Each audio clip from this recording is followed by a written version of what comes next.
धनुर्बाणपाणिम् नक्तञ्चरान्तकम्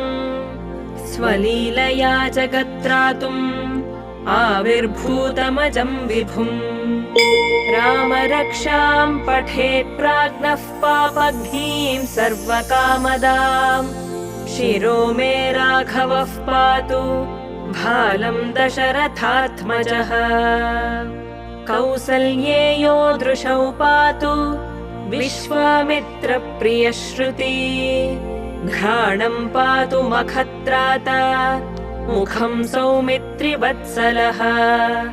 जिह्वाम् विद्यानिधिः पातु कण्ठम् भरतवन्दितः